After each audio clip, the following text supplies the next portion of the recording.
Hi there, my name is Franco Bresciani from Red9 Consultancy, and today I'm going to be showing you the SkinTools from Red9 ProPack. Basically, we created this set of tools to have a reliable way of saving the skin information of a scene, character, or an object on it, and be able to load it back and trust that data that is coming back that is exactly the same as it left from Maya. This comes very handy, especially for like character TDs or riggers that, for example, put a character in production and they notice like a joint is being misplaced or the orientation also is not right. We want to fix that. Before, you needed to delete the skin cluster and figure out different ways to bring your skin back down. It's not very reliable. And yeah, let me show you what we've done. So the first thing we do when we put the tool is it will detect every single geometry in the scene that contains a skin cluster. And you can select your shapes that contain the skin clusters. You also can select the joints that belong to that skin cluster, in this case the eye, which is the eye joint. Or you can select the vertices that are part of that skin cluster. So that's a little bit of a selection in the tool. Or we can just save let's save the skin of the whole scene. So we click this save. I already have my alien file, so I'm just gonna overwrite that one, say yes. Now the tool is asking you if you want to do some debugging or some checking in your file. This is especially handy for video games. We run 3 checks in the tool. One, it does check for negative weights, it checks for maximum influences, and also checks for the values in the vertices, making sure they've been normalized correctly, so no weight information is more than 1. In this case, I'm going to say yes, and I'm going to be on the safe side. I'm going to do my checks, and my file is being saved. If I open the script editor, it will tell us like, okay, these 3 checks have been run into the body, the iris, and the eye, and it's fine. One thing that I have to point out is this tool works in selection. So for example, if I just have selected my body geometry and I say save, I'm not going to run the checks again, it will save the information just of that body. Or if I have vertices selected, it will save information just of those vertices. So now to check what is in the file, I can just right click here and see select vertices, and you can see the file just contains the data of those vertices. Or like I say, I have nothing selected, I save my skins. No, I'm not going to run the checks again. It saved everything that was in the scene and no selection. Some more functionality built in this. For example, if we come here and we group our geometry and we try to load this skin file back into it, this is going to detect, okay, so before I have geometry living under this hierarchy, and we analyze the scene, and based on the vertex count within this geometry is the one you should use. So you can see some more details here. You can say yes, or you can say no.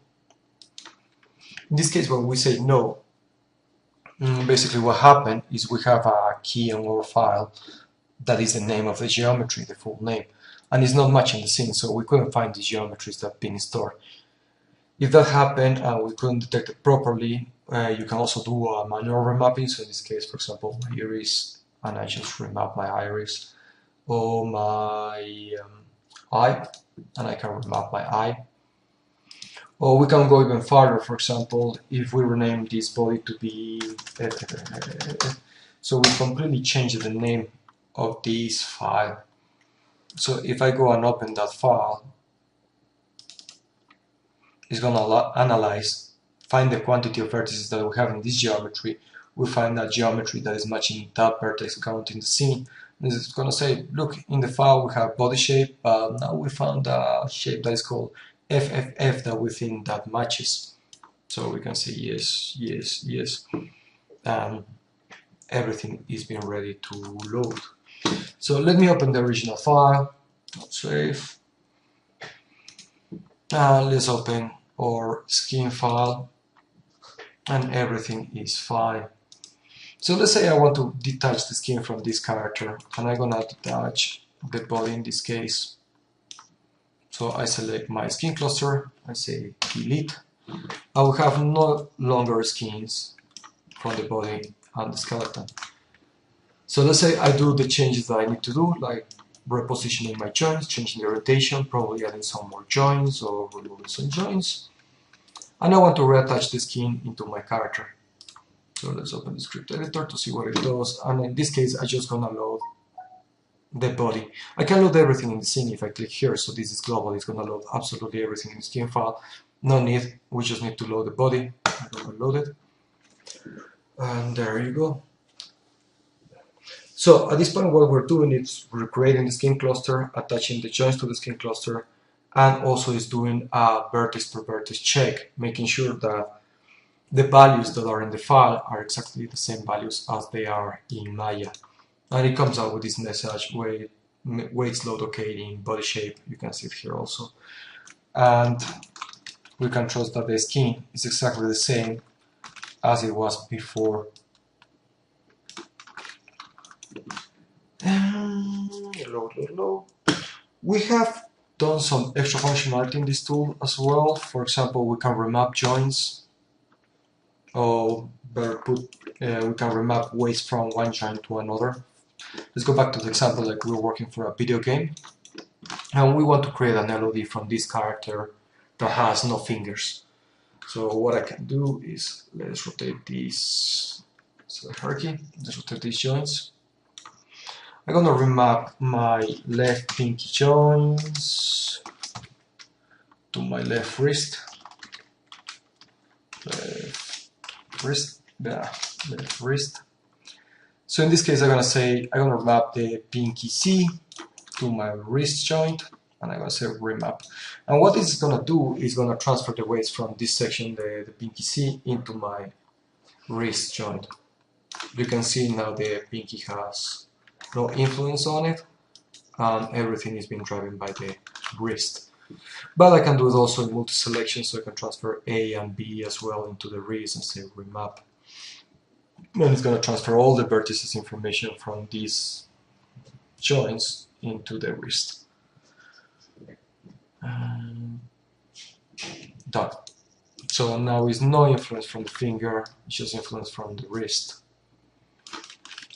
Like I say, if I was doing an LOD for a game, at this point I can delete these fingers and I'm good to go.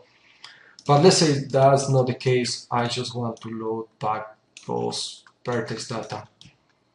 As I mentioned before, the tool works a lot in selection mode. So if I have selected these vertices, I just want to load that data from the file, I can do it. So I click load, and it will load just those vertices. Or I can grow my selection, and I'm gonna say load, and there we go. It loaded data of just selected vertices, and we are same as we were before. Let's go back to bind pose. The next topic I'm gonna take is also the debugging. So the debug that we run when we save the file, we can also run it before saving the file. So let me open the script editor. Let's go back to the example like we were working for a video game, and our engine has some constraints. For example, we have a maximum amount of joint influences to 4. So we clamped it out to 4, and we want to run some debugging. And as I say, it works in selection, so if I have my geometry selected there and I say debug, this is gonna come with some errors. In this case, all these vertices have more than 4 influences, and it's not good for my engine. So at this point, what I can do is just fix it manually, or I can run the fixes from the tool. Basically, the fix is a very simple fix. What it does, it checks the joint that have less influence in the vertex, and it will spread that value between the remaining 4 joints. Once this is done, we can just run the debug again and see if everything is being fine. And now we can tell, like, okay, all my weights have no negative weights in this character. We have maximum influences, all are being clamped to 4, and all the values normalization is fine. And yeah, basically that's the skinning tools from Red9 Pro. I hope you find them helpful. We all make mistakes sometimes, and we need to run through some process of saving and loading skins. And we hope it will save you some time. Thank you very much. See you in the next video.